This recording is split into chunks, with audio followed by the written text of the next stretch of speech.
అందరికీ వందనాలండి. అందరూ బాగున్నారు అనుకుంటున్నాను. ఇప్పటివరకు మనం నిర్గమాకాండం 1 నుంచి 20 అధ్యాయాలు చదువుకున్నాం. ఈ 20 అధ్యాయాల్లో దేవుడు ఇజ్రాయేలీని ఐగుప్తు దేశ బానిసత్వం నుండి ఎలా రక్షించాడు, 10 తెగుళ్ళు, ఎర్ర సముద్రాన్ని పాయలు చేయడం, ప్రతిరోజు వాళ్ళకి ఆహారాన్ని ఆకాశం నుండి కురిపించడం, ఆశ్చర్యకర రీతిలో నీళ్ళు ఇవ్వడం, శత్రువులు యుద్ధం చేయడానికి వచ్చినప్పుడు ఆశ్చర్యకర రీతిలో ఇజ్రాయేలీని గెలిపించడం, ఇజ్రాయేలీలతో ఒక నిబంధన చేసుకోవడం. ఇదిగో నేను ఇచ్చిన ఆజ్ఞలు మీరు ఫాలో అవ్వండి. 10 ఆజ్ఞలు ఇచ్చాడు కదా దేవుడు. ఆ ఆజ్ఞలు మీరు ఫాలో అవ్వండి, మీకు తోడుగా నేను ఉంటాను, మిమ్మల్ని వాగ్దాన దేశం వైపు నడిపించి ఆ దేశంలో మీకు తోడుగా మీకు రక్షణగా నేను ఉంటాను అని వాళ్ళతో ఒక నిబంధన చేసుకోవడం. ఇవన్నీ కూడా మనం నిర్గమాకాండం 1 నుంచి 20 అధ్యాయాల్లో చూసాం. ఈరోజు 21వ అధ్యాయం నుండి మనం చదువుకుంటూ వెళ్దాం. దేవుడు 10 ఆజ్ఞలు ఇచ్చిన తర్వాత ఆ 10 ఆజ్ఞల్ని పునాదిగా చేసుకుని ఇజ్రాయేలీలు వాగ్దాన దేశంలో ఎలా జీవించాలి అనడానికి మిగిలిన అనేక ఆజ్ఞలు ఇస్తున్నాడు. ఆ ఆజ్ఞలన్నీ కూడా మనం చదువుకుంటూ వెళ్దాం. మీరు గుర్తుపెట్టుకోండి, ఇవాళ మన భారతదేశ పరిస్థితి వేరు, ఆ కాలంలో ఉండే ఇజ్రాయేలీల పరిస్థితి వేరు. ఇవాళ మనకి రాజ్యాంగం అంటూ ఒకటి ఉంది, పోలీసులు, కోర్టులు ఇవన్నీ ఉన్నాయి. దేశాన్ని ఎలా రక్షించాలి, దేశంలో ఏ ఏ పనులు చేయాలి, ఏ ఏ పనులు చేయకూడదు, అవన్నీ కూడా రాజ్యాంగం చూసుకుంటుంది. ఆత్మీయ విషయాలు మనం బైబిల్ చదివి నేర్చుకుంటాం. కొత్త నిబంధన ముఖ్యంగా యేసుక్రీస్తు వారి జీవితం ద్వారా మనం పాపానికి ఎలా దూరంగా ఉండాలి, ఏం చేయాలి, ఏం చేయకూడదు, ఎట్లా జీవించాలి, పరలోకం ఎలా పొందుకోవాలి అని ఆత్మీయ సంబంధమైన విషయాలన్నీ కూడా దేవుడు చూస్తాడు. దేశానికి, రాజ్యానికి, వీటికి సంబంధించిన నిర్ణయాల కోసం మీరు రాజ్యాంగాన్ని ఫాలో అవ్వండి, మీరు మీ గవర్నమెంట్ని, ఆ రూల్స్ని ఫాలో అవ్వండి. అవి దేవుడి రాజ్యాంగాన్ని, మనకిచ్చిన బైబిల్లో ఉన్న ఆజ్ఞలను మీరినంత వరకు మీరు దేశ రాజ్యాంగాన్ని, దేశ చట్టాన్ని ఫాలో అవ్వండి, వాళ్ళని గౌరవించండి అని బైబిల్ మనకి చెప్తుంది. కానీ దేవుడు ఇజ్రాయేలీలకు ఇస్తానన్న వాగ్దాన దేశంలో ఒక పరంగా రాజ్యాంగపరమైన విషయాలు, దేశంలో ఎటువంటి చెడు జరగకుండా ఆయన చూసుకోవాలి, ఆత్మీయ విషయాలు కూడా ఆయన చూసుకోవాలి. ఓ రకంగా చెప్పాలి అంటే దేవుడు ఏదైతే వాగ్దాన దేశానికి నడిపిస్తున్నాడో ఇజ్రాయేలీల్ని, ఆ వాగ్దాన దేశంలో పోలీసు దేవుడే, కోర్టు దేవుడే, చర్చు అన్నీ కూడా దేవుడే చూసుకోవాలి. ఈ విషయాన్ని మీరు గుర్తుపెట్టుకోండి. ఆ ఉద్దేశంతో ఈ ఆజ్ఞలన్నీ కూడా చూడండి, వాటి వెనకాల ఉన్న భావాన్ని గమనించండి. ఏదో చదివామన్నట్టుగా కాకుండా ఆ ఆజ్ఞల వెనకున్న దేవుడి పరిశుద్ధత, ఆ ఆజ్ఞల వెనకాలన్న దేవుడి లక్షణాలు, ఆయన న్యాయం, ఆయన తీర్పు, ఇవన్నీ కూడా గమనించడానికి ప్రయత్నం చేయండి. మనం చదువుకుంటూ వెళ్దాం. నీవు వారికి నియమింపవలసిన న్యాయ విధులు ఏమనగా, న్యాయ విధులు అనమాట ఇవన్నీ కూడా ఇజ్రాయేలీలకి. ఏంటంటే అవి, నీవు హెబ్రీయుడైన దాసుని కొనిన ఎడల వాడు 6 సంవత్సరములు దాసుడై ఉండి 7వ సంవత్సరమున ఏమీ ఇయ్యకయే నిన్ను విడిచి స్వతంత్రుడగును. ఆ కాలంలో దాసత్వం, బానిసత్వం అని ఉండేది. అంటే ఏంటంటే ఎవరినైనా కానీ దాసులుగా కొనుక్కొని, అంటే మనుషుల్ని కొనుక్కొని వాళ్ళ చేత ఇంట్లో పనులు చేయించుకుంటారు. దేవుడు దీనికి పూర్తిగా వ్యతిరేకి. కానీ ఆ కాలంలో ఉన్న మిగతా రాజ్యాలు, మిగతా ప్రజలు అందరూ కూడా ఈ బానిసత్వం, దాసత్వం అనే దానికి బాగా అలవాటు అయిపోయి ఉన్నారు. సో దేవుడు దాన్ని, ఆ బానిసత్వం అనే దాన్ని కొద్ది కొద్దిగా తగ్గించుకుంటా వస్తున్నాడు. ఎలా తగ్గిస్తున్నాడు చూడండి. ఒక దాసుడిని మీరు కొన్నారు అంటే అతడు జీవితాంతం మీకు దాసుడు కాదు, జీవితాంతం మీకు పనోడు కాదు. కేవలము 6 సంవత్సరాలు మీ దగ్గర పనిచేసిన తర్వాత 7వ సంవత్సరం నుండి అతడు ఏం డబ్బులు ఇవ్వకుండానే, ఏం చేయకుండా 6 సంవత్సరాలు మీ దగ్గర పనిచేశాడు కాబట్టి 7వ సంవత్సరమున అతన్ని విడిచిపెట్టేయాలి. అతడికి స్వతంత్రుడు, ఎవరికి కూడా అతడు దాసుడు కాదు అని నియమించాడు. మొదటి ఆజ్ఞ ఇజ్రాయేలీలకి, ఇజ్రాయేల్ చుట్టుపక్కల ఉన్న అన్ని దేశాలకే, ఐగుప్తీలు, ఫిలిస్తీన్లు, కనానీలు, అన్ని దేశాలకి కూడా దేవుడు దీనుల పట్ల ఎంత ప్రేమ గలవాడు అనేది మొదటి ఆజ్ఞతోనే మనకు అర్థమైపోతుంది. చూడండి, ఒక మనిషిని కొన్నారు అంటే జీవితాంతం వాడు మీ దగ్గర పనిచేయాలి, బానిసగా ఉండాలి అనే దాని నుంచి దేవుడు 6 సంవత్సరాలకి దాన్ని తగ్గించేశాడు. ఇంకా 6 సంవత్సరాల తర్వాత అతన్ని నీ దాసుడిగా పిలవకూడదు, 6 సంవత్సరాలు పనిచేశాడు కాబట్టి అతడు స్వతంత్రుడు అవుతాడు అని మొదటి ఆజ్ఞతోనే దేవుడు పేదవారి పట్ల ఎటువంటి హృదయాన్ని కలిగి ఉన్నాడు అని మనకు తెలుస్తుంది. మరి 6 సంవత్సరాలు ఇష్టం వచ్చినట్టుగా వాళ్ళ చేత పనులు చేయించుకోవచ్చా, వాళ్ళని తిట్టొచ్చా, కొట్టొచ్చా అని మీరు అంటారేమో. కింద చదువుకుంటే వెళ్దాం. దేవుడు వాళ్ళ పట్ల ఎటువంటి హృదయాన్ని చూపించాడో మీకు అర్థమవుతుంది. ఈ దాసత్వం గురించి, దాసులతో ఎలా వ్యవహరించాలనే దాని గురించి 21వ అధ్యాయంలో ఎక్కువ ఉంటుంది. మనం చదువుకుంటే వెళ్దాం. వాడు ఒంటిగా వచ్చిన ఎడల ఒంటిగానే వెళ్ళవచ్చు, వానికి భార్య ఉండిన ఎడల వాని భార్య వానితో కూడా వెళ్ళవచ్చు. వచ్చిన తర్వాత ఒకవేళ వాడు పెళ్లి చేసుకున్నాడు అనుకో, తన భార్యను కూడా స్వతంత్రాలుగా పంపించేయాలి. ఇంకా వాళ్ళు మీకు పనులు కాదు, వస్తువుల్లా చూడకూడదు మనుషుల్ని అని చెప్తున్నాడు. వాని యజమానుడు వానికి భార్యనిచ్చిన తరువాత ఆమె వాని వలన కుమారులైనను కుమార్తెలను కన్న ఎడల ఆ భార్యయు ఆమె పిల్లలను ఆమె యజమానుని సొత్తగుదురు, కానీ వాడు ఒంటిగానే పోవలెను. అంటే ఆ భార్యకి ఇష్టం లేదనుకో స్వతంత్రులుగా ఉండడం, ఇదిగో ఈ యజమాని మనల్ని బాగానే చూసుకుంటున్నాడు, జీతం కూడా బాగానే ఇస్తున్నాడు, మనం ఇప్పుడు స్వతంత్రాలుగా బయటికి వెళ్ళిపోతే మనకి పని దొరకడం కష్టమేమో, మన పిల్లల్ని పోషించడం కష్టమేమో అని తన భార్య పిల్లలు అనుకుంటే వాళ్ళు యజమానితోనే ఉండొచ్చు, అతడు ఒక్కడే స్వతంత్రుడిగా వెళ్ళొచ్చు, వాళ్ళ ఇష్టం అది అని చెప్తున్నాడు. అయితే ఆ దాసుడు, నేను నా యజమాని నా భార్యను నా పిల్లలను ప్రేమించున్నాను, నేను వారిని విడిచి స్వతంత్రుడై పోనలనని నిజముగా చెప్పిన ఎడల వాని యజమానుడు దేవుని యొద్దకు వారిని తీసుకొని రావాలను. ఇక్కడెక్కడన్నా దేవుడు అని మీకు పదం కనబడితే న్యాయాధిపతులు, దేవుడు ఎంచుకున్న యాజకులు, న్యాయాధిపతులు, మోషే, అహరోను ఇలాంటి వాళ్ళని మీరు గుర్తుపెట్టుకోండి, వాళ్ళ ద్వారా దేవుడు సమాధానం చెప్తాడు అని. ఒక రకంగా అది కూడా దేవుడి దగ్గర తీసుకురావడమే కదా, అందుకే అలా రాశారు. దేవుని యొద్దకు వారిని తీసుకొని రావాలను, మరియు వాని యజమానుడు తలుపునొద్దకైనను ద్వారబంధమునొద్దకైనను వాని తోడుకొని పోయి వాని చెవిని కుదురుతో గుచ్చవలెను. దేవుడి యొక్క సన్నిధికి తీసుకెళ్లి వాడి చెవికి ఒక పోగు గుచ్చాలి. ఆ తరువాత వాడు నిరంతరము వానికి దాసుడై ఉండును. అంటే 7 సంవత్సరాల తర్వాత ఇష్టపూర్వకంగానే అతడు వీళ్ళింట్లో ఉంటున్నాడు, యజమానుడి యొక్క ఫోర్స్ బలవంతం ఏమి లేదు అనే దానికి ఆ చెవిని గుచ్చడం అనేది గుర్తు అనమాట. ఇష్టమైతే ఉండాలి, లేకపోతే 6 సంవత్సరాల తర్వాత దాసుడిగా ఉండకూడదు, అతన్ని స్వతంత్రుడిగా చేయాలి అని చెప్తున్నాడు. 7వ వచనం, ఒకడు తన కుమార్తెను దాసిగా అమ్మిన ఎడల దాసులైన పురుషులు వెళ్ళిపోవునట్లు అది వెళ్ళిపోకూడదు. కుమార్తెల గురించి అంటే ఆడవాళ్ళ గురించి ఇంకొంచెం ఎక్కువ జాగ్రత్త చెప్తున్నాడు. ఎందుకు? ఆడవాళ్ళు బయటికి వెళ్తే సరిగ్గా ఉండలేరు, అక్కడ ఉన్న జనాలు వాళ్ళని ప్రశాంతంగా ఉండనివ్వరు, కాబట్టి వాళ్ళ గురించి ఇంకొంచెం జాగ్రత్తగా, పురుషులు వెళ్ళినట్టుగా వాళ్ళు వెళ్ళిపోకూడదు. దానిని ప్రధానము చేసుకొనిన యజమానుని దృష్టికి అది ఇష్టురాలు కాని ఎడల అది విడిపింపబడినట్లు అవకాశము ఇవ్వవలెను. ఒకవేళ ఆ అమ్మాయికి ఇష్టం లేకపోతే అప్పుడు ఆ యజమాని నుంచి విడిపింపబడాలి. ఒకవేళ ఆ అమ్మాయికి ఇష్టమైతే అక్కడ ఉండొచ్చు. దాన్ని వంచినందున అన్యజనులకు దాన్ని అమ్ముటకు వానికి అధికారము లేదు. అన్యజనులకు మాత్రం, ఎవరైతే దేవుడి ఇష్ట ప్రకారంగా బ్రతకరో అలాంటి వాళ్ళకి ఆడవాళ్ళని దాసులుగా అమ్మకూడదు. అసలు దాసులుగా అమ్మకూడదు, బట్ ఆ కాలం కల్చర్ ప్రకారంగా ఎవరి దగ్గర అయితే డబ్బులు ఉండవో మనుషుల్ని పని కోసం పెట్టి వీళ్ళు డబ్బులు తీసుకుని నిరంతరము కూడా వాళ్ళని పనిగా అలా పెట్టేస్తారు, దాన్నే దాసత్వం అంటారు. అట్లా మీరు ఆడవాళ్ళని అన్యులకి, ఎవరైతే దేవుడి మాటలు ఎరుగని వాళ్ళు ఉంటారో వాళ్ళకి అమ్మేయకూడదు. ఎందుకంటే వాళ్ళని కొట్టొచ్చు, తిట్టొచ్చు, ఎట్లా పడితే అట్లా ప్రవర్తించవచ్చు. కాబట్టి అన్య జనులకు మాత్రం మీ ఆడవాళ్ళని ఇవ్వకూడదు. తన కుమారునికి దాన్ని ప్రధానము చేసిన ఎడల కుమార్తెల విషయమైన న్యాయ విధిని బట్టి దాని ఎడల జరిగింపవలెను. ఒకవేళ ఆమెను కనుక ప్రదానం చేసుకుంటే, అంటే పెళ్లి చేసుకుంటే, ఇంకా ఆమెను దాసిగా చూడకుండా కుమార్తెల్లో ఒక ఆవిడిగా చూడాలి. కుమార్తెలకి ఏవేవైతే హక్కులు ఉంటాయో అవన్నీ కూడా ఆమెకు కూడా వస్తాయి. ఆ కుమారుడు వేరొక దాన్ని చేర్చుకున్నాను, ఒకవేళ అతడు ఇంకో పెళ్లి చేసుకున్నాడు అనుకో వాళ్ళ ఆయన, అప్పుడు మొదటి దానికి ఆహారమును వస్త్రమును సంసార ధర్మమును తక్కువ చేయకూడదు.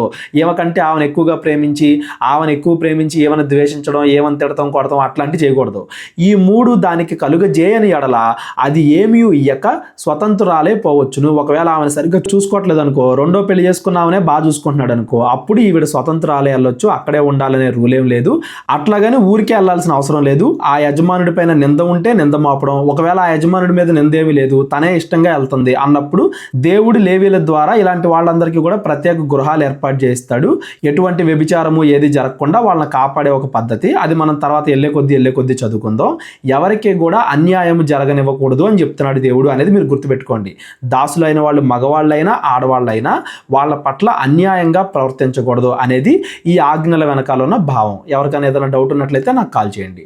నరుని చావగొట్టిన వానికి నిశ్చయముగా మరణశిక్ష విధింపబడవలెను.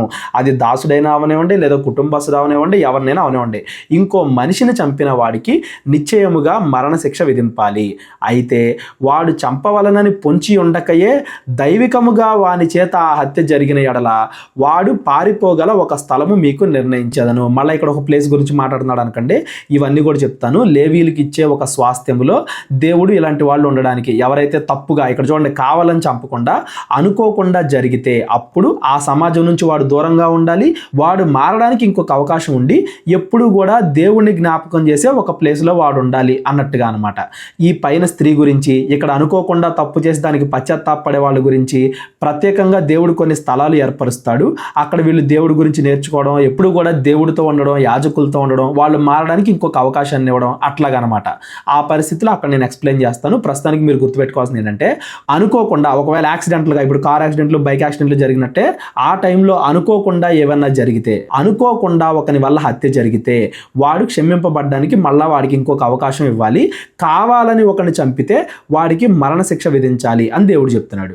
అయితే ఒకడు తన పొరుగువాని మీద దౌర్జన్యముగా వచ్చి కపటముగా చంపలేచిన ఎడల నా బలిపీఠమును ఆశ్రయించినను వాణ్ణి లాగివేసి చంపాలి. ఒకవేళ వాడిని చంపి నేను అనుకోకుండా చంపాను అని దౌర్జన్యంగా కపటంగా ప్రవర్తిస్తే, ఒకవేళ దేవుడు చెప్పిన ప్లేస్లో బలిపీఠం దగ్గర ఉన్నా వాడిని వెనక్కి లాగి మరీ చంపాలి. అంటే ఎవరో కూడా మోసం చేసే అవకాశం దేవుడు ఇవ్వాలనుకోవట్లేదు. జెన్యూన్గా అనుకోకుండా జరిగితేనే దేవుడు ఒక అవకాశం ఇస్తున్నాడు అనేది మీరు గుర్తుపెట్టుకోండి.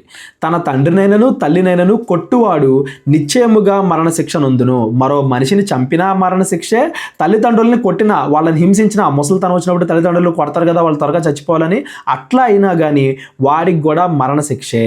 ఒకడు నరుణ్ణి దొంగిలించి అమ్మినను తన యొద్ద నుంచుకొనినను వాడు నిశ్చయముగా మరణశిక్ష నొందును. ఒక మనిషిని దొంగలించడం, అమ్మాయిల్ని వాళ్ళని చిన్నపిల్లల్ని దొంగిలించి వాళ్ళని వేరే వాళ్ళకి దాసులుగా అమ్మేసినా కానీ వాడు నిశ్చయముగా మరణశిక్ష పొందాలి అని చెప్తున్నాడు. అంటే ఒకళ్ళు బాగా పేదవాళ్ళు అయిపోయి లోకానుసారంగా వేరే వాళ్ళకి అమ్మాలి, మాకు మేముగా బతకలేము అనుకుంటేనే, మేము వేరే వాళ్ళ దగ్గర పనికి చేరాలి, జీవితాంతం వాళ్ళ దగ్గర పని చేస్తూ ఉంటాం, వాళ్ళు మమ్మల్ని పోషించి జాగ్రత్తగా చూసుకుంటే చాలు అనుకుంటే తప్ప దాసిగా ఉండడానికి దేవుడు ఎక్కడా కూడా అవకాశం ఇవ్వట్లేదు అనేది మీరు గుర్తించాలి.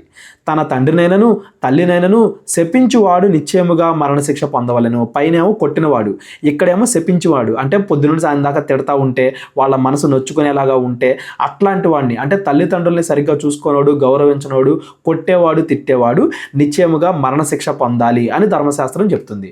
మనుషులు పోట్లాడుచుండగా ఒకడు తన పొరుగువాన్ని రాతితోనైనను పిడికిలితోనైనను గుద్దుట వలన వాడు చావక మంచం మీద పడి ఉండి తరువాత లేచి తన చేతి కర్రతో బయటకు వెళ్ళి తిరుగుచుండిన ఎడల వాణ్ణి కొట్టిన వానికి శిక్ష విధింపబడదు. కానీ అతడు పని చేయలేని కాలమునకు తగిన సొమ్ము ఇచ్చి వాడు అతన్ని పూర్తిగా బాగు చేయించవలెను. దాసుడైనా అవనివ్వండి, పక్కనోడైనా అవనివ్వండి, పొరుగువాడైనా ఉండి, ఎవరైనా ఉండే ఏదన్నా గొడవ జరిగి కొడితే, ఒకవేళ అతడు చచ్చిపోతే ఇతనికి కూడా మరణశిక్ష వేయాలి అని పైన ఉంది. కానీ ఒకవేళ అతడు చనిపోకుండా మంచం మీద పడ్డాడు అనుకోండి, దానికి తగ్గట్టుగా అతడు డబ్బు ఇవ్వాలి, అంటే పూర్తిగా బాగు చేయించాలి. ఒకవేళ పూర్తిగా బాగు చేయించలేని కాలు పోవడం చేయిపోవడం అనుకోండి, ఎంతైతే బతకడానికి అతనికి అవసరమో అంత డబ్బు ఇవ్వాలి అని చెప్తున్నాడు. ఇప్పుడు కూడా మన గవర్నమెంట్లు చేసేది అయ్యే కదా. ఒకడు తన దాసుడైనను తన దాసి అయినను చచ్చునట్లు కర్రతో కొట్టిన ఎడల అతడు నిశ్చయముగా ప్రతిదండన పొందును. చచ్చిపోవాలనే కావాలని దాసునైనా ఇంకో మనిషినైనా కొడితే నిశ్చయంగా అతనికి ప్రతిదండన. ఏంటా ప్రతిదండన? మరణశిక్ష పడాలి. అయితే వాడు 1-2 దినములు బ్రతికిన ఎడల ఆ ప్రతిదండన అతడు పొందడు. వాడు అతని సొమ్మే కదా.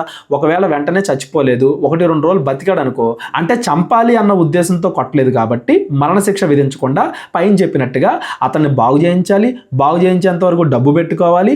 బాగు చేసిన తర్వాత అతనికి ఎంతైతే అవసరమో అంత డబ్బు ఇవ్వాలి, దానికి తగ్గట్టుగా ప్రతిఫలం ఇవ్వాలి అని చెప్తున్నాడు.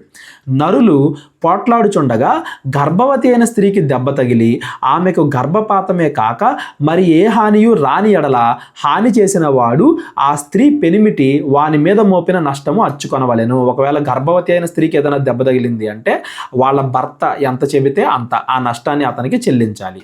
న్యాయాధిపతులు తీర్మానించినట్లు దాన్ని చెల్లింపాలి. న్యాయాధిపతులు ఎంతైతే చెప్తారో అంత చెల్లించాలి. హాని కలిగిన ఎడల నీవు ప్రాణమునకు ప్రాణము, కంటికి కన్ను, పంటికి పన్ను, చెయ్యికి చెయ్యి, కాలికి కాలు, వాతకు వాత, గాయమునకు గాయము, దెబ్బకు దెబ్బ నియమింపవలెను. గర్భములో ఉన్న బిడ్డ చచ్చిపోయినా కానీ దానికి కూడా మరణశిక్ష. ఏదైతే అది కంటికి కన్ను, పంటికి పన్ను, వాతకు వాత, గాయముకు గాయము, దెబ్బకు దెబ్బ. అంటే దేవుడి న్యాయ విధి అంత కఠినంగా ఉంటుంది, ఎవరో కూడా తప్పు చేయకూడదు అని దాని అర్థం అనమాట.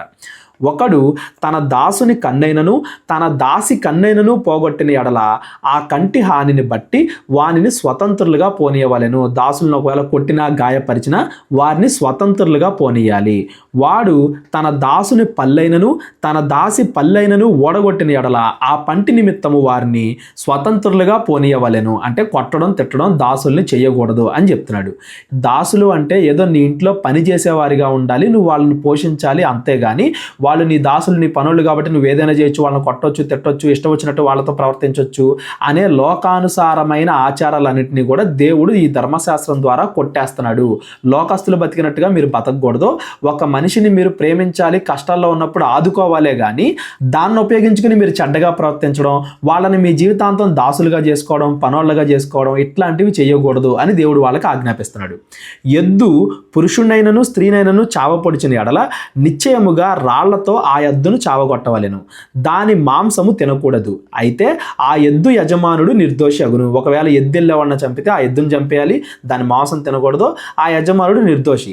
ఆ ఎద్దు అంతకు ముందు పొడుచున్నది అని దాని యజమానుడికి తెలుపబడినను వాడు దాన్ని భద్రము చేయకుండుట వలన అది ఏ పురుషునైనను స్త్రీనైనను చంపిన ఎడల ఆ ఎద్దు రాళ్లతో చావకొట్టవలెను.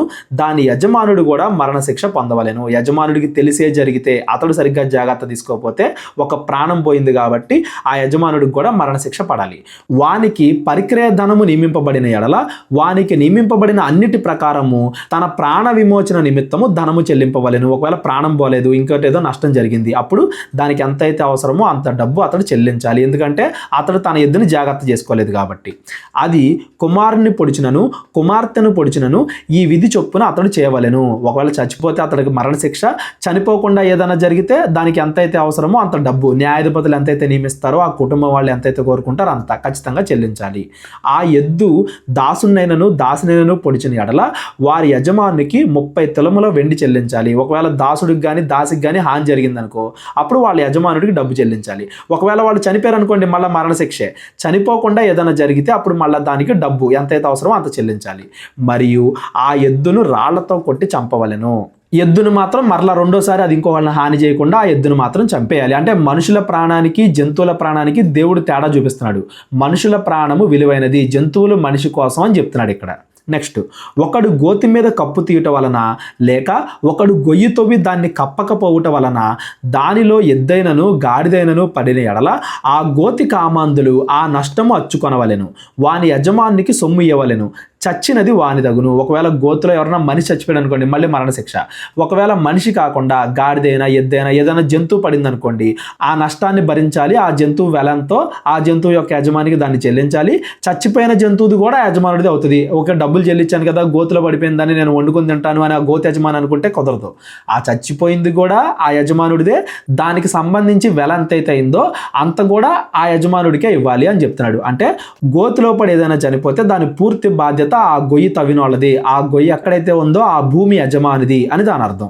ఒకని ఎద్దు వేరొకని ఎద్దు చచ్చినట్లు దాన్ని పొడిచిన ఎడల బ్రతికి ఉన్న ఎద్దును అమ్మి దాని విలువను పంచుకొనవలెను. ఇద్దరు సమానంగా పంచుకోవాలి. చచ్చిన ఎద్దును కూడా ఇద్దరు సమానంగా పంచుకోవాలి. అయితే అంతకు ముందు ఆ ఎద్దు పొడుచునది అని తెలుపబడి దాని యజమానుడు దాన్ని భద్రము చేయని వాడైతే వాడు నిశ్చయముగా ఎద్దుకు ఎద్దునివ్వలను, చచ్చినది కూడా వానిదే అగును. అంటే ఉదాహరణకి నా ఎద్దు ఇంకొకళ్ళ ఎద్దును పొడిచి చంపేసింది. ఇప్పుడు నా ఎద్దుని నేను అతనికి ఇచ్చేయాలి, అతను చచ్చిపోయిన ఎద్దు కూడా అతనికే చెందిద్ది. ఎందుకు? నా ఎద్దుని నేను జాగ్రత్త చేసుకోలేదు కాబట్టి. దేవుడు ఎప్పుడు కూడా అన్యాయం జరిగిన వాళ్ళ పక్షాన్ని ఉంటాడు అని ఈ ఆజ్ఞల ద్వారా మనకి అర్థం అవ్వాలి. నిర్గమాకాండం 22వ అధ్యాయం. ఒకడు ఎద్దునైనను గొర్రెనైనను దొంగిలించి దాన్ని అమ్మినను చంపినను ఆ ఎద్దుకు ప్రతిగా 5 ఎద్దులు, ఆ గొర్రెకు ప్రతిగా 4 గొర్రెలు ఇవ్వాలి. దొంగతనం చేస్తే దానికి ప్రతిగా 4 రెట్లు 5 రెట్లు ఇవ్వాలి. దొంగ కన్నము వేయిచుండగా వాడు దొరికి చచ్చినట్లు కొట్టబడిన ఎడల అందువలన రక్తాపధారము ఉండదు. అంటే ఒకడెవడన్నా దొంగతనం చేస్తూ ఉండగా కొట్టారు, అనుకోకుండా వాడు చచ్చిపోయాడు. అప్పుడు ఎవరైతే వాడిని కొట్టి చంపారో వాళ్ళకి మరణశిక్ష విధించాల్సిన అవసరం లేదు. అయితే సూర్యుడు ఉదయించిన తరువాత వాడిని కొట్టిన ఎడల వానికి రక్తాపధారము ఉండును. సూర్యుడు ఉదయించిన తర్వాత కనబడతాడు కదా, ఆడు హాని చేసేవాడా కాదా అని. సూర్యుడు ఉదయించిన తర్వాత వాడిని కొట్టి చంపితే మాత్రం ఆ కొట్టి చంపిన వాళ్ళు కూడా మరణశిక్ష పొందాలి అని చెప్తున్నాడు. రక్తాపధారము అంటే ఒక మనిషిని చంపినందుకు మరణశిక్ష అని దాని అర్థం. వాడు సరిగా సొమ్ము మరలా చెల్లింపబలెను. వానికి ఏమీ లేకపోయిన ఎడల వాడు దొంగతనము చేసినందున అమ్మబడవలెను. దొంగతనం చేసినోడు మొత్తం ఎంతైతే దొంగతనం చేశాడో లేదా వాళ్ళకి ఎంతైతే నష్టం జరిగిందో అంతా చెల్లించాలి. దానికి 4 రెట్లు 5 రెట్లు చెల్లించాలి. పైన చదువుకున్నాం కదా. ఒకవేళ అతని దగ్గర ఏమీ లేవు అయినా దొంగతనం చేశాడు అనుకో, అప్పుడు అతన్ని వేరే వాళ్ళ కింద పనిచేయడానికి అతన్ని అమ్మేయాలి, అమ్మబడవలెను. వాడు దొంగిలించినది ఎద్దైనను గాడిదైనను గొర్రెైనను సరే, అది ప్రాణముతో వాని యొద్ద దొరికిన ఎడల 2 అంతలు చెల్లింపవలెను. అప్పుడు అప్పటికప్పుడైతే 2 రెట్లు చెల్లించాలి. అప్పటికప్పుడు కాకుండా ఒకవేళ అతడు దొరకకుండా తర్వాత అమ్మేసిన తర్వాత దొరికాడు అనుకో, అప్పుడు 4 రెట్లు 5 రెట్లు చెల్లించాలి. ఇవన్నీ కూడా మనుషులు తప్పులు చేయకూడదు అని దేవుడు వాళ్ళకి ఇస్తున్న కట్టడ, ఆజ్ఞలు అనమాట. వాటి వెనకాల ఉన్న భావాన్ని మనం గుర్తించాలి. అంతేగాని యాజ్ ఇట్ ఈజ్ మనం కూడా ఈరోజు అలా చేయాలని కాదు. ఎందుకంటే మనకి ఈరోజు చట్టాలు, పోలీసులు, కోర్టులు అన్నీ ఉన్నాయి. దేవుడే చెప్పాడు రాజ్యాంగాన్ని పాటించండి అని. ఎప్పుడు అది కొత్త నిబంధనలో దేవుడు మనకి ఇచ్చిన ఆజ్ఞల్ని మీరనంత వరకు మనం రాజ్యాంగాన్ని పాటించవచ్చు. ఆ కాలంలో దేవుడే అన్ని చూసుకోవాలి కాబట్టి వాళ్ళకి కఠినమైన ఆజ్ఞలు ఇస్తున్నాడు. వాటి వెనకాల ఉండే భావాన్ని మనం గమనించాలి. ఎవరికైనా ఈ ఆజ్ఞల్లో ఏది అర్థం కాకపోయినా డిస్క్రిప్షన్లో నా నెంబర్ ఉంటుంది, కాల్ చేయండి, మనం మాట్లాడదాం. ఒకడు చేనైనను ద్రాక్ష తోటనైనను మేపుటకు తన పశువును విడిపింపగా ఆ పశువు వేరొకని చేను మేసిన ఎడల అతడు తన చేలలోని మంచిదియు ద్రాక్ష తోటలోని మంచియు దానికి ప్రతిగా ఇవ్వలేను. ఎవరి పొలం అయితే నష్టపోయిందో అతనికి ఇతని పంట తీసుకెళ్ళి ఇవ్వాలి. అగ్ని రగిలి ముండ్ల కంపలు అంటుకొనుట వలన పంట కుప్పైనను పంట పైరైనను చేనైనను కాలిపోయిన ఎడల అగ్నిని అంటించిన వాడు ఆ నష్టము అచ్చుకొనవలెను. ఒకడు సొమ్మైనను సామానైనను జాగ్రత్త పెట్టుటకు తన పొరుగువానికి అప్పగించిన ఎడల అది ఆ మనుష్యుని ఇంట నుండి దొంగిలింపబడి ఆ దొంగ దొరికిన ఎడల దానికి 2 అంతలు అచ్చుకొనవలెను. అంటే ఆ దొంగ చెల్లిస్తాడు దొంగ దొరికితే. ఒకవేళ ఆ దొంగ దొరకని ఎడల ఆ ఇంటి యజమానుడు తన పొరుగువాని పదార్థములను తీసుకొనెనో లేదో పరిష్కారమగుటకై దేవుని యొద్దకు రావలెను. అంటే ఏవైతే కళ్ళతో చూసి మనం న్యాయం చెప్పలేమో అలాంటి అన్నీ కూడా న్యాయాధిపతుల దగ్గరికి తీసుకురావాలి. కళ్ళతో చూసి న్యాయం చెప్పే అన్నీ కూడా పైన చెప్పబడ్డాయి. కళ్ళతో చూసి ఇది నిజంగా జరిగిందా లేదా అని ఏవైతే చెప్పలేమో అట్లాంటి వాటిని న్యాయాధిపతుల దగ్గర తీసుకురండి. డైరెక్ట్గా దేవుడే వాటికి సమాధానం న్యాయం తీరుస్తాడు అని దాని అర్థం. ప్రతి విధమైన ద్రోహమును గూర్చి అనగా ఎద్దును గూర్చి, గాడిదను గూర్చి, గొర్రెను గూర్చి, బట్టను గూర్చి పోయిన దాన్ని ఒకడు చూచి అది నాది అని చెప్పిన ఎడల దాన్ని గూర్చి ఆ ఇద్దరి వ్యాజ్యము దేవుని యొద్దకు తేబడవలెను. ఏదైతే తేలట్లేదో, ఎవరు కూడా చెప్పలేకపోతున్నారో ఏది నిజమో అని, అట్లాంటివన్నీ కూడా న్యాయాధిపతుల దగ్గరికి దేవుడి దగ్గర తీసుకురావాలి. దేవుడు వాళ్ళ ద్వారా న్యాయం తీరుస్తాడు అని దాని అర్థం. దేవుడు ఎవని మీద నేరము స్థాపించునో తన పొరుగువానికి 2 అంతలు అచ్చుకొనవలెను. అక్కడ సాల్వ్ అవ్వలేదు, అక్కడ ఎవడో ఒకడు అబద్ధం చెప్పుంటాడు కదా, ఆ దేవుడి దగ్గరికి వచ్చింది అంటే ఖచ్చితంగా నష్టం 2 అంతలు అవుద్ది అనేది అందరూ కూడా గుర్తుపెట్టుకోవాలి. అంటే ముందే అందరూ తప్పు ఒప్పుకొని సమాధాన పడిపోవాలి. ఒకవేళ అక్కడ అబద్ధాలు చెప్పి ఎవరికి తెలియదు కదా అని మోసం చేయడానికి ప్రయత్నించి అది అనుకోకుండా న్యాయాధిపతుల దగ్గరికి వస్తే 2 అంతలు ఎక్కువ అవుద్ది ఆ శిక్ష అనేది చెప్తున్నాడు. ఒకడు గాడిదనైనను ఎద్దునైనను గొర్రెనైనను మరి ఏ జంతువునైనను కాపాడుటకు తన పొరుగువానికి అప్పగించిన మీదట అది చచ్చినను హాని పొందినను ఎవడును చూడకుండా తోలుకొని పోబడినను వాడు తన పొరుగువాని సొమ్మును తీసుకొనలేదు అనుటకు యెహోవా ప్రమాణము వారిద్దరి మధ్య ఉండవలెను. యెహోవా ప్రమాణం అంటే దేవుడి సన్నిధిలో ఇద్దరు కూడా ప్రమాణం చేయడం. మరి దేవుడి దగ్గర ప్రమాణం చేసి అబద్ధం చెప్పాడంటే మళ్ళీ దేవుడు శిక్ష విధిస్తాడు అనేది కూడా మనం గుర్తుపెట్టుకోవాలి. దేవుడి సన్నిధికి వచ్చి నిజంగా ఏం జరిగింది అనేది ప్రమాణం చేయాలి. సొత్తుదారుడు ఆ ప్రమాణమును అంగీకరింపవలెను, ఆ నష్టమును అచ్చుకొననక్కర్లేదు. ప్రమాణం చేశాడు కాబట్టి ఒకవేళ నిజంగానే అతనిదే తప్పు లేకపోతే అతడు ఏం చెల్లించాల్సిన అవసరం లేదు. అది నిజముగా వాని యొద్ద నుండి దొంగిలింపబడిన ఎడల సొత్తుదారునికి ఆ నష్టము అచ్చుకొనవలెను. అది నిజముగా చేల్చబడిన ఎడల సాక్ష్యము కొరకు దాన్ని తేవలెను. చేల్చబడిన దాని నష్టమును అచ్చుకొననక్కర్లేదు. నిజంగా వాళ్ళు తప్పు ఉంది, వాళ్ళు నిర్లక్ష్యంగా ఉండటం వల్ల దొంగిలించారనుకో, ఆ దొంగిలించిన దాని వెలంతో అంత యజమానుడికి కట్టాలి. ఒకవేళ వాళ్ళు తప్పేమీ లేదు, ఏదో బయట సింహం పులో వచ్చి దాన్ని చీల్చి చంపేసింది ఆ జంతువుని, అప్పుడు దానికి సంబంధించి ఎవరో కూడా ఏ డబ్బు కట్టాల్సిన అవసరం లేదు, ఆ నష్టం భరించాల్సిన అవసరం లేదు అని దాని అర్థం. ఒకడు తన పొరుగువాని యొద్ద దేన్నైనను బదులు తీసి కొనిపోగా దాని యజమానుడు దాని యొద్ద లేనప్పుడు అది హాని పొందినను చచ్చినను దాని నష్టము అచ్చుకొనవలెను. దాని యజమానుడు దానితో నుండిన ఎడల దాని నష్టము అచ్చుకొననక్కర్లేదు. ఒకళ్ళ దగ్గర నుంచి ఏదో జంతువో ఏదో తెచ్చావు, అతడి యజమానుడు ముందే చచ్చిపోయింది అనుకో, అది అందులో నీ తప్పేం లేదు. యజమానుడు పక్కకి వెళ్ళిపోయిన తర్వాత అతడు తిరిగి వచ్చేసరికి చచ్చిపోయింది అనుకో, నువ్వే ఏదో చేసి ఉంటావు కాబట్టి దానికి నష్టం ఎంత ఉందో అంత చెల్లించాలి. యజమానుడు పక్కనే ఉన్నప్పుడు చూస్తూనే ఉంటాడు కదా, అతని దగ్గర ఏదైనా జరిగితే నీ తప్పేది లేదు అని దాని అర్థం అనమాట.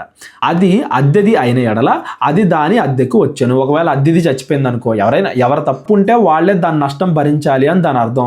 ఒకవేళ అక్కడ ఏదైనా తేలకపోతే న్యాయాధిపతుల దగ్గర తీసుకురావాలి, అక్కడ దేవుడు చూసుకుంటాడు అని దాని అర్థం. ఇవన్నీ కూడా భావాన్ని మీరు గమనించాలి. వీటి వెనకాల దేవుడు ఏం కోరుకుంటున్నాడు? ఒకడు ఇంకొకరిని నష్టపరచకూడదు, ఒకడు ఇంకొకటి జంతువుని కానీ ఆస్తిని కానీ నష్టపరచకూడదు, ఒకడు తన దాసుని కానీ వేరే వాడి దాసుని కానీ నష్టపరచకూడదు, ఒకడు ఒకడు దాసుడిని ఎక్కువగా శ్రమ పెట్టకూడదు, కొట్టకూడదు, తిట్టకూడదు, తల్లిదండ్రులను కొట్టకూడదు, తిట్టకూడదు, ఒకవేళ వేరే దాసుడికి, అన్యులకి, దేవుని ఎరుగని వాడికి అమ్మేయకూడదు. ఇట్లాగా అన్ని రకాలుగా కూడా ఇజ్రాయేలీలకి వేరే మనిషిని ప్రేమించడం, వేరే వాడిని మోసం చేయకుండా ఉండడం, ఇలాంటివన్నీ కూడా దేవుడు నేర్పిస్తున్నాడు అనేది మీరు గుర్తుపెట్టుకోండి. ఒకడు ప్రధానము చేయబడని ఒక కన్యకను మరులు కొలిపి ఆమెతో శయనించిన ఎడల ఆమె నిమిత్తము ఓలి ఇచ్చి ఆమెను పెళ్లి చేసుకొనవలెను. ఒక అమ్మాయితో ఒకడు శయనించాడు అంటే ఆమెకు పెళ్లి చేయాలి. ఎందుకు? ఆమెను మోసం చేశాడు కాబట్టి, పెళ్లి చేసుకుంటానో ఇంకోటి ఏదో మాయ మాటలు చెప్పి ఆమెతో శయనించాడు కాబట్టి ఆమెకు ఓలి ఇచ్చి ఆమెను పెళ్లి చేసుకొనవలెను. ఓలి అంటే డబ్బులు, కట్నం ఇచ్చి మరి పెళ్లి చేసుకోవాలి. ఆమె తండ్రి ఆమెను వానికి ఇయ్యనొల్లని ఎడల కన్యకల ఓలి చొప్పున సొమ్ము చెల్లింపవలెను. ఒకవేళ ఆడు చెడ్డోడు, ఆమె తండ్రికి ఇష్టం లేదు అతనికి ఇచ్చి పెళ్లి చేయడం, అప్పుడు ఏం చేయాలి? అతడి తండ్రి ఎంత అడిగితే అంత ఆ డబ్బు ఇవ్వాలి, ఆ సొమ్ము చెల్లింపాలి వాళ్ళు జాగ్రత్తగా బతకడానికి. శకునము చెప్పు దాన్ని బ్రతకనీయకూడదు. మీరు ఏదైనా గుర్తుపెట్టుకోండి, మళ్ళీ మొదట 10 ఆజ్ఞల దగ్గరికి వెళ్ళండి. వ్యభిచారం చేయకూడదు, దొంగతనం చేయకూడదు, పొరుగువాడిని ఆశించకూడదు, పొరుగువాని భార్యనైనా కూతురునైనా ఎద్దునైనా దేన్ని కూడా ఆశింపకూడదు. ఆ 10 ఆజ్ఞలు ఉన్నాయి కదా, ప్రతిదానికి ఆ 10 ఆజ్ఞలు అనేవి పునాది అనేది గుర్తుపెట్టుకోండి. వాటి మీద దేవుడు ఇవన్నీ కూడా చెప్తున్నాడు, అవి పునాదులుగా చేసుకుని ఇవన్నీ కూడా చెప్తున్నాడు. శకునము చెప్పు దానిని బ్రతకనీయకూడదు. ఎవరన్నా శకునాలు చెప్తే వాళ్ళని చంపేయాలి. అంటే విగ్రహారాధన దగ్గరికి, మూఢనమ్మకాల దగ్గరికి ప్రజలు వెళ్ళకూడదు అనే దానికోసం అనమాట. శకునము చెప్పు దాన్ని బ్రతకూడదు.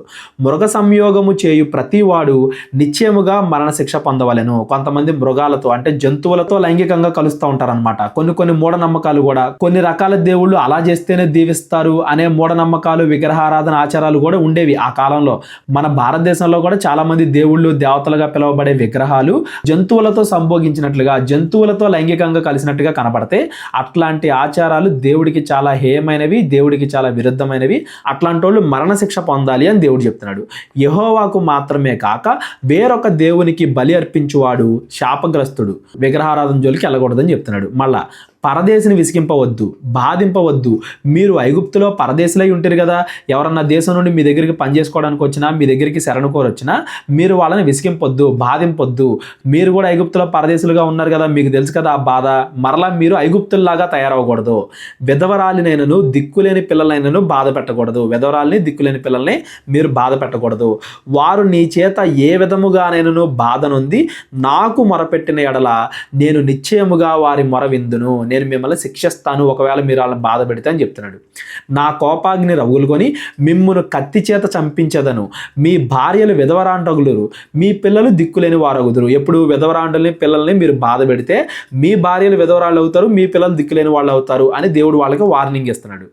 నా ప్రజలలో నీ యొద్ద నుండి ఒక బేదవానికి సొమ్ము అప్పిచ్చిన ఎడల వడ్డీకిచ్చు వాని వలె వాని ఎడల జరిగింపకూడదు. ఒకవేళ ఇజ్రాయేలీలకి నువ్వు ఎవరికైనా అప్పిస్తున్నావు, ఆ అప్పిచ్చేవాడు బేదవాడు, పేదవాడు అనుకో, వాడికి వడ్డీకి ఇవ్వకూడదు. మామూలుగానే ఇవ్వాలి కానీ వడ్డీకి ఇవ్వకూడదు. అప్పులాగా ఇవ్వచ్చు, ఆ అప్పు పైన వడ్డీ వేయకూడదు. నీవు ఎప్పుడైనాను నీ పొరుగు వాని వస్త్రమును కుదువుగా తీసుకున్న ఎడల సూర్యుడు అస్తమించు వేళకు అది వానికి మరలా అప్పగింపవలెను. ఒకవేళ ఈ వస్త్రం తీసుకుని నాకు డబ్బులు ఇవ్వు అని ఎవడైనా కానీ వస్త్రాన్ని నీ దగ్గర కొదువుగా అద్దెకి పెట్టాడు, అప్పుడు సాయంత్రం వాడు పడుకోవడానికి అది ఇచ్చేయాలి. ఓకే, అంటే పేదవాళ్ళని ఇబ్బంది పెట్టకూడదని దేవుడు చెప్తున్నాడు. వాడు కప్పుకొనున్నది అదే, అది వాని దేహమునకు వస్త్రము, మరి వాడు ఏమి కప్పుకొని పండుకొనును? నేను దయగల వాడను, వాడు నాకు మొరపెట్టిన ఎడల నేను విందును అని మళ్ళీ వార్నింగ్ ఇస్తున్నాడు. ఒకవేళ వాడి దగ్గర వేరే వస్త్రం ఉంటే ఓకే, ఏది లేదు ఇది ఒక్కటే ఉంది, అది నీకు ఇచ్చి డబ్బులు తీసుకుని ఆహారం కొనుక్కుంటే నువ్వు మళ్ళీ రాత్రికి అది ఇచ్చేయాలి. అతడు బాధపడడానికి నువ్వు కారణం కాకూడదు. అంటే పేదవాళ్ళని ప్రేమించండి, విధవరాళ్ళని జాగ్రత్తగా చూసుకోండి, దిక్కులేని పిల్లల్ని కాపాడండి అని చెప్తున్నాడు దేవుడు. నీవు దేవుని నిందింపకూడదు, నీ ప్రజల్లోని అధికారిని శపింపకూడదు. మీ అందరిపైన కూడా న్యాయాధిపతులు ఉన్నారు కదా, వాళ్ళని తిట్టడం, వాళ్ళని నిందించడం అట్లాంటివి చేయకూడదు. నీ మొదటి సస్య ద్రవ్యములను అర్పింప తడవు చేయకూడదు.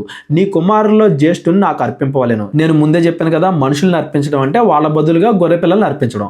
సస్యద్రవ్యము అంటే ప్రతి దాంట్లో మొదటి దేవుడికి అర్పించాలి అని. అట్లే నీ ఎద్దులను, నీ గొర్రెలను అర్పింపవలెను. 7 దినములు అది దాని తల్లి వద్ద ఉండవలెను, 8వ దినమున దాన్ని నాకు ఇవ్వవలెను. అన్నింటిలో కూడా మొదటిది ఏదైతే మొదటిది ఉంటుందో అది దేవుడికి ఇవ్వాలి, 8వ రోజున ఇవ్వాలి అని చెప్తున్నాడు. మీరు నాకు ప్రతిష్ఠింపబడిన వారు గనుక పొలములో చేల్చబడిన మాంసము మాంసమును తినక కుక్కలకు దాన్ని పారవేయవలెను. ఏదన్నా అనుకోకుండా చచ్చిపోయింది కదా, వేస్ట్ చేయడం దేనికి అని మీరు తినేకూడదు దాన్ని. మీరు కావాలనుకుంటే మీ జంతువులను చంపి తినాలి, కానీ పొలంలో ఏదో జంతువు చంపితే ఏదన్నా కొంత మిగిలితే దాన్ని తీసుకొచ్చి మీరు ఇంట్లో తినకూడదు, కుక్కలకి దాన్ని పారవేయాలి అని చెప్తున్నాడు. ఈ ఆజ్ఞలన్నీ కూడా ఆ కాలానికి సంబంధించినవి. వాటి వెనకాల ఉండే భావాన్ని మీరు గుర్తుపెట్టుకోండి, దేవుడి న్యాయాన్ని మీరు గుర్తుపెట్టుకోండి. అంతేగాని ఆ ఆజ్ఞలు యాజ్ ఇట్ ఈజ్ మనం ఫాలో అవ్వకూడదు. ఎందుకంటే కొత్త నిబంధన ఇవాళ మనకు వచ్చింది కాబట్టి. కొత్త నిబంధన వచ్చిన తర్వాత పాత నిబంధన యేసుక్రీస్తు వారి శిలువ మరణంలో కొట్టివేయబడింది. జస్ట్ దాన్ని చూసి మనం ఏమి నేర్చుకోవాలి, ఏమి నేర్చుకోకూడదు, దేవుడి లక్షణాలు, మనుషుల లక్షణాలు అవన్నీ కూడా తెలుసుకోవడానికి మనం ఇది చదువుతున్నామే. కానీ అక్షరానుసారంగా పాత నిబంధనని ఇప్పుడు మనం పాటించకూడదు, ఎందుకంటే కొత్త నిబంధన మనకి వచ్చేసింది కాబట్టి. నిర్గమాకాండ 23వ అధ్యాయం నుండి రేపొద్దున మనం మాట్లాడుకుందాం. ఎందుకంటే రేపొద్దున మనం మందసం గురించి ఎక్స్ప్లెయిన్ చేసుకుంటాం. అవి కొంచెం పెద్ద వీడియోలు, నీట్గా వీడియో చూపిస్తా చేస్తేనే అర్థం అవుతాయి. ఈ రోజు మనం చదువుకున్న 21, 22 అధ్యాయాల్లో కూడా దేవుడు వాళ్ళకి ఏ ఆజ్ఞలు విధించాడు, మనుషులతో ఎలా ఉండాలి, నరహత్య విషయంలో ఎలా ఉండాలి, దాసులు ఎదుట ఎలా ఉండాలి, గొర్రెలు పశువులు ఆస్తి విషయంలో ఎలా ఉండాలి, మోసం చేసిన విషయంలో ఎలా ఉండాలి, పెళ్లి విషయంలో ఎలా ఉండాలి, అనేక ఆజ్ఞలు దేవుడు ఇచ్చాడు. వీటన్నిటికీ పునాది మళ్ళా 10 ఆజ్ఞలే. ఆ 10 ఆజ్ఞలను పునాదిగా చేసుకుని దేవుడు ఈ ఆజ్ఞలన్నీ వాళ్ళకి ఇచ్చాడు. వాళ్ళు వెళ్ళబోయే దేశంలో వీటన్నిటిని పాటించాలి అని. ఇప్పుడు మనకు కొత్త నిబంధన వచ్చేసింది కాబట్టి కొత్త నిబంధనలో ఉన్నవి మనం ఫాలో అవుదాం. వీటి యొక్క భావాన్ని మనం గమనిద్దాం. పాత నిబంధనకి కొత్త నిబంధనకి దేవుని మనసు మారలా, వాటి వెనకాల ఉన్న భావాలు అవే ఉంటాయి. కానీ ఇప్పుడు మనకి రాజ్యాంగం ఉంది కాబట్టి ఆత్మ సంబంధమైన విషయాలు కొత్త నిబంధనలు ఎక్కువగా గమనిస్తాం. వాళ్ళకి రాజ్యాంగం లేదు కాబట్టి ఇజ్రాయేలీలకి దేవుడు దేశానికి సంబంధించిన అనేక విషయాలు కూడా ఇజ్రాయేలీలకి ఆజ్ఞల్లోనే కలిపిచ్చేశాడు అనే విషయాలు మీరు గుర్తుపెట్టుకోండి. ఎవరికి ఏ డౌట్ వచ్చినా వీటి గురించి డిస్క్రిప్షన్లో నా నెంబర్ ఉంటుంది, కాల్ చేయండి, మనం మాట్లాడుకుందాం. రేపొద్దున మనం కంటిన్యూ చేసుకుందాం. మనం డైలీ బైబిల్ రీడింగ్ స్టార్ట్ చేసి కరెక్ట్గా ఈ రోజుకి ఒక నెల అయిందండి. 12 నెలల్లో ఒక నెల అయిపోయింది, మిగిలిన 11 నెలలే. ఈ నెల అంతా కూడా మనందరం కలిసి బైబిల్ చదువుకోవడానికి దేవుడు కృప చూపించాడు. మరలా మిగిలిన నెలలు కూడా మనం బైబిల్ ఇలాగే కంప్లీట్ చేయాలి, రోజు చదువుకోవాలి, దాని నుండి ఏదో ఒకటి నేర్చుకోవాలి, మళ్ళీ మనం విశ్వాసంలో బలపరుచుకోవాలి అని నేను కోరుకుంటున్నాను. ఇప్పటి వరకు ఈ ప్రయాణంలో మాకు తోడుగా ఉన్నందుకు మీ అందరికీ కూడా వందనాలు. ఇవన్నీ కూడా మీ అందరికీ ఉపయోగపడ్డాయి ఈ బైబిల్ రీడింగ్ అని మేము అనుకుంటున్నాం. ఎవరికైనా కానీ ఉపయోగపడిని అనిపిస్తే మీకు తెలిసిన వాళ్ళకు కూడా ఇవి షేర్ చేసి ఈ బైబిల్ రీడింగ్ వినమని చెప్పండి. మా పరిచర్య గురించి కూడా మీ ప్రార్థనలో జ్ఞాపకం చేసుకోండి. మా కొరకు కూడా మీరు ప్రార్థించండి. ఎవరైనా కానీ మా పరిచర్లో పాలుభాగస్తులు అవ్వాలి అనుకుంటే మీ కానుకల ద్వారానో ఇంకొక రకంగానో మా పరిచర్లో పాలుభాగస్తులు అవ్వండి, మా కొరకు ప్రార్థించండి. మరలా రేపొద్దున ఇంకో వీడియోతో కలుసుకుందాం. అందరికీ వందనాలు. దేవుడు మిమ్మల్ని అందరినీ కూడా దీవించి ఆశీర్వదించును గాక. అందరికీ వందనాలండి. కేవలం 30 వీడియోస్లో బైబిల్ నేర్చుకోండి అనే ఎంతో విలువైన ఈ కోర్స్ జస్ట్ ₹1 మీకు కావాలి అంటే మీ పేరు, మీ ఊరు ఈ నెంబర్కి వాట్సాప్ చేయండి. ఈ కోర్సులో ఏ విషయాలు ఉంటాయో ముందుగానే తెలుసుకోవడానికి ఈ వీడియో పాస్ చేసి టాపిక్స్ అన్నీ చదువుకోండి. క్రైస్తవులందరూ ఈ బైబిల్ కోర్స్ వినాలి అని మేము కోరుకుంటున్నాం. అందరినీ దేవుడు దీవించును గాక. ఆమెన్.